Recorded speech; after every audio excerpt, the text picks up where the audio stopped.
Welcome back to the garage, guys. Thanks for tuning in. It has been raining cats and dogs the past week and a half, 2 weeks here in Florida. So I have not been able to get back to work on the gators, but it did allow me a little bit of time to tinker on this Project Ethel.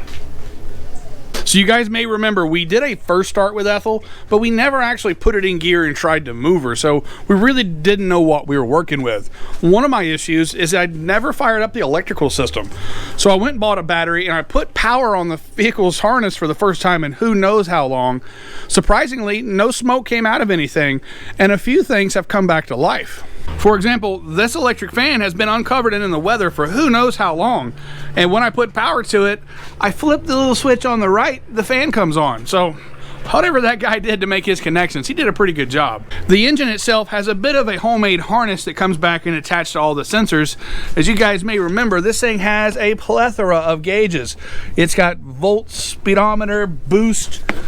Let's see, there's a tach, water, oil pressure, oil temperature, fuel gauge, and fuel pressure. I've figured out almost every wire here. We just got to go buy some sending units to get that stuff up and running.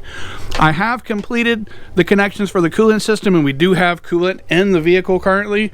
We do have a nasty leak right here where I got to rebuild this pipe. It's actually rusted through. Radiator, believe it or not, even though it's all wrecked up, it's not leaking water. So I'm very thankful for that because I don't want to deal with that right now. The real hitch is back here. We've got a lot to figure out still. You see I've got these old cans here. I really got to figure out some kind of exhaust for this car next. In my mind, my plan is to figure out the exhaust, get it squared away, and then send the car to the body shop like it sits. Custom fuel cell and all this zip-tied mess, and not put the fuel injection on until I get it back. I don't want those cats welding on this thing and shorting out a computer or my touchscreen or something for my Holly system. But the good news is I've been talking to a lot of car people locally, and I think I've got a lead on somebody that has a frame machine that wouldn't care to spend some time trying to straighten out this front end. So the plan is I'm going to slide these cans over these headers and fire this thing up and maybe take you guys for a quick ride along here in a few minutes. But first, I got to show you guys what we picked up. So before I show you guys what I've picked up, there is something I have to say. I have the world's most beautiful, understanding, caring, helpful, compassionate, loving, did I mention understanding wife? Yeah. No, really, she's awesome. She did help us load these up. Check them out. Bam, bam, bam, there's another one. Yeah. So what her and I did yesterday is we took the Big Block Lightning, our little 16-foot utility trailer, and we drug home not one, not two, but three 1949 and 50 Oldsmobile Rockets. These are the two-door coupes. This one here is sort of like a fastback. It's in trouble. The really neat thing about this is this was a impulse buy. They were literally scrap price, maybe even less than scrap price. All three of them have engines. This has got the 303 Rocket, I think it's called, which was like the original muscle car. This is a 40. No, this is a 50, but that's the original muscle car engine. This is a split window 49, but it does have a later model 350 Rocket in there. I'll show you that in a minute. That hood's heavy as lead. And this one here is also a split window 49. It's been butchered, but it also has that 350 Rocket. This one's got some parts missing on it. That one's actually intact. My plan is between this pile of rust, this pile of rust, and that pile of rust to build a running, driving car. Now, I have no intentions of trying to restore these things. Honestly, I don't know if they're restorable, but they would make cool rat rods, or maybe like a rat rod gasser combo or something. I mean, they're rough, but there's bits and pieces. I think there's enough here to build a car. But this is not a project for right now. I'm here to tell you, she'll strangle me if I start working on these right away. But to be continued, these are coming. So as much as I want to go out there with a can of starting fluid and start tinkering on those engines, we got to stick with Ethel. Ethel was here first. We need to get this car turnkey before we go to taking apart those engines. But we're not that far away. In fact, once we get the exhaust figured out and it gets off to the body shop, that may be a good opportunity to work on it then. Just don't tell her I said that. All right, so give me just a minute. I'm going to prep this thing, put some gas in our custom fuel cell, and see if we can't get it started again.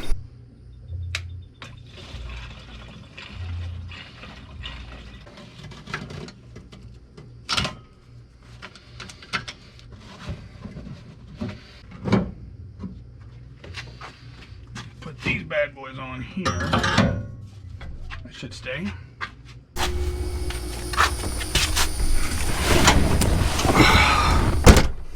So I've got a camera in here with a microphone. If I start rambling and you can't hear a thing I'm saying, I'm sorry. I don't know if you're going to be able to hear me or not with an engine sitting over my right shoulder, but let's give it a shot, see what happens.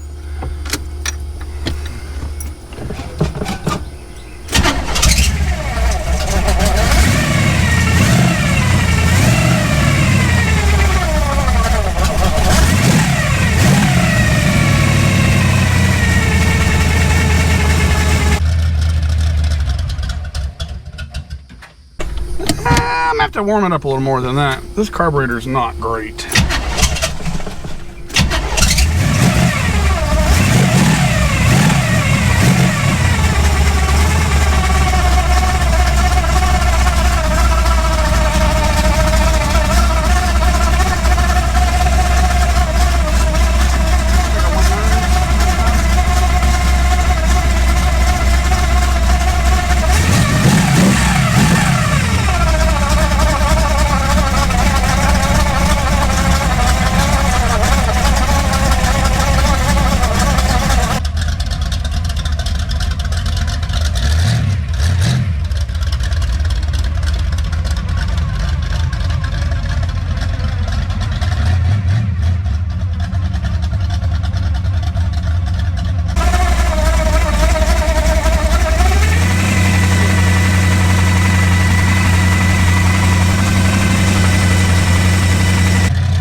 So there you have it, guys. Ethel moves and is able to make smoke with at least one tire at a time. So we got a long way to go with that car still, but I think that's going to do it for this video. As always, thanks for watching. Don't forget to like and subscribe.